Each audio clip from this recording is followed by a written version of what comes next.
Halo semua, di sini saya dengan Jovan Artasite dengan NPM 21811095. Di sini saya akan menjelaskan mata kuliah biopsikologi dengan judul skizofrenia. Biopsikologi adalah cabang dari ilmu psikologi yang mempelajari bagaimana struktur dan fungsi otak serta sistem saraf mempengaruhi perilaku, emosi, dan proses mental.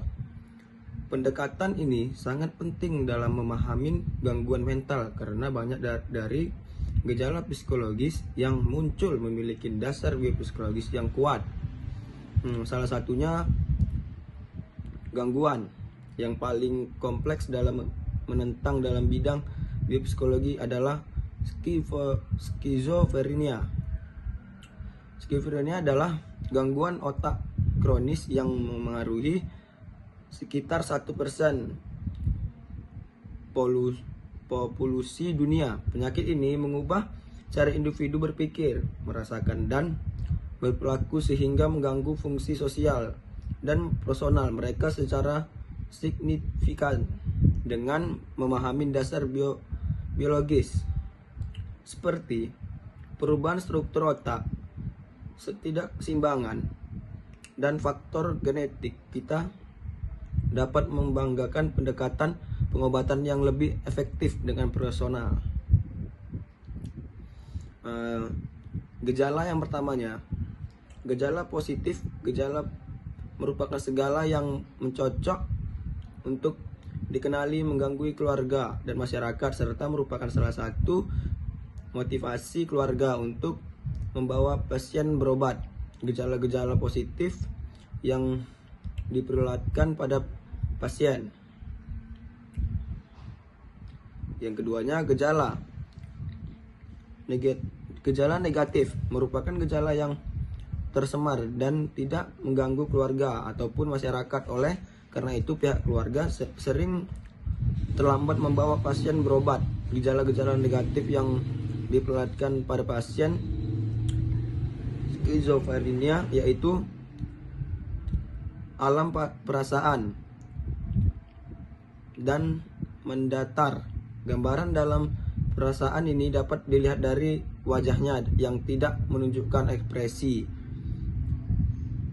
sosial atau mengasihkan dari tidak maunya bergaul atau konteks dengan orang lain. Yang ketiganya, gejala kognitif. Gejala kognitif yang muncul pada orang dengan skizofrenia melibatkan masalah memori dan perhatian. Gejala kognitif akan mempengaruhi orang dengan skizofrenia dalam melakukan aktivitas sehari-hari seperti bermasalah dan memahami informasi, kesulitan menentukan pilihan. Lanjut ke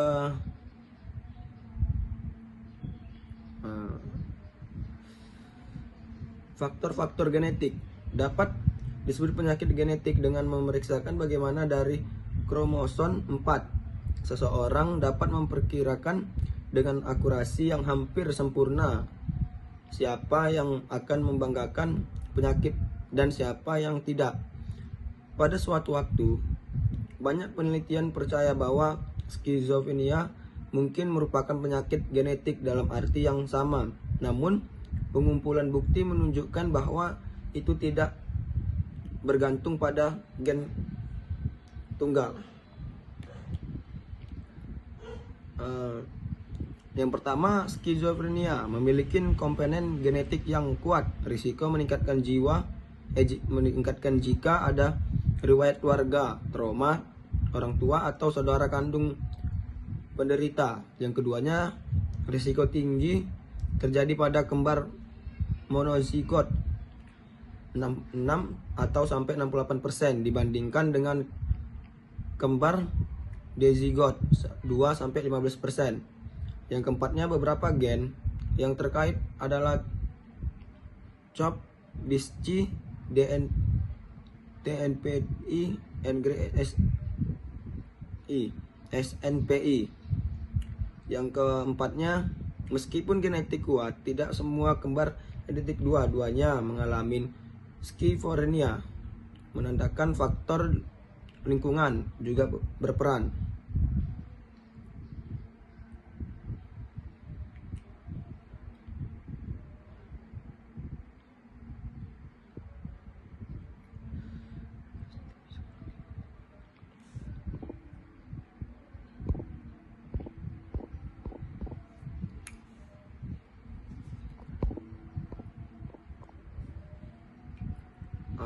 Lanjut ke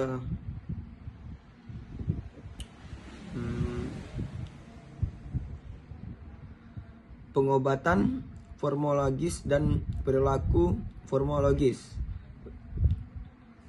Pendekatan farmakologis merupakan fondasi utama dalam pelaksanaan gejala skizofrenia, trauma, gejala positif seperti halusinasi dan delusi. Terapi ini umumnya menggunakan obat antipsikotik yang terbagi menjadi dua generasi, yaitu antipsikotik tipikal dan antipsikotik atipikal.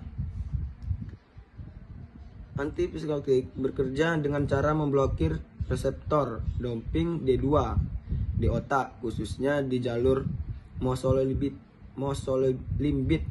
sehingga dapat meredakan gejala positif yang didalamkan pasien. Beberapa contoh obat yang termasuk dalam golongan ini adalah haloperidol,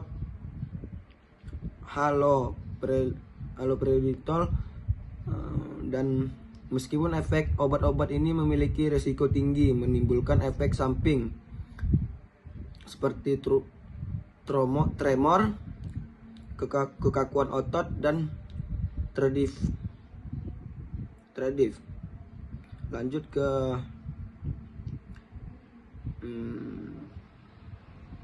risiko. Yang pertama, mengurangi risiko efek samping memorik. Yang kedua, bekerja tidak hanya pada doping tapi juga meningkatkan respek sorotan. Yang keempatnya, beberapa juga meningkatkan pelaksanaan gula, menambahkan dimensi baru dan terapi. Yang keempatnya, namun efek samping bisa menambahkan berat badan dan gangguan imun. Tidak semua studi menunjukkan bahwa antipsikotik generasi kedua lebih efektif secara signifikan dibandingkan generasi pertama.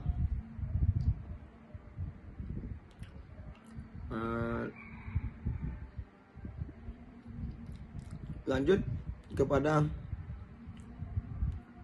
perilaku psikososial. Latihan keterampilan sosial memperbaiki relasi penderitaan dengan orang lain dan meningkatkan kualitas pada kegiatan seharian di masyarakat. Tetapi keluarga membantu penderitaan dan keluarga berinteraksi secara baik di rumah. Terapi kelompok CBT, terapi seni, dan lain-lain. Bentuk psikolog sosial yang paling efektif adalah CBT. Terapi ini bertujuan membantu pasien mengenali dan mengelola pikiran irasional, delusi, serta